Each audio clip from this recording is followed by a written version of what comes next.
Magical Arts mga beloved viewers na nagpa-follow sa aking TikTok at sa mga nagsusubscribe sa aking YouTube channel.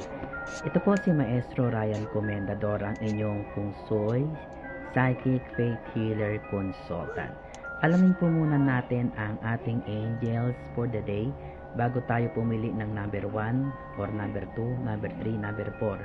Isipin nyo po mabuti ha kung ano po ang gusto nyo, kung number 1, number 2, number 3, and or number 4.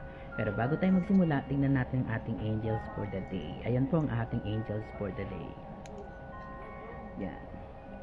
You have a special bond with animals. Your pets on earth and heaven are watched over by angels. Okay, let's proceed. Kung ang pinili mo ay ang number 1, ang sinasabi sa number 1 ay isang relasyon ang matatapos maging sa iyong trabaho. Okay, kung pinili mo naman itong number 2, ang ibig sabihin ay mapapalibutan ka ng lungkot at bighati. Kung ang pinili mo naman ay ang number 3, may mga taong susubukan kang pabagsakin at ikaw ay manghihinaan ng loob sa mga pagsubok. Kung ang pinili mo naman ay ang number 4, kalungkutan at kahirapan. So, medyo hindi maganda mga cards natin ngayon.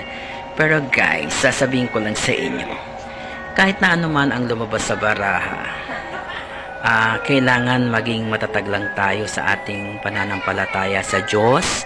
At wag po nating kalimutang magpasalamat sa lahat ng bagay na biyaya na binibigay niya.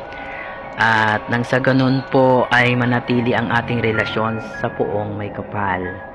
So, masasabi ko lang, lahat naman ng bagay nagkakaroon ng pagsubok at ito ay naglalagpasan kung ito ay sasamahan natin ng pananampalataya. At lagi tayong magkaroon ng kawang gawa. Halimbawa, may mga sobrang bagay tayo, maaari natin itong i-share sa ibang tao bilang handa ng pagmamahal natin sa Diyos at sa kapwa-tao. Nang sa ganon ay lagi po natin ma-attract ang good karma.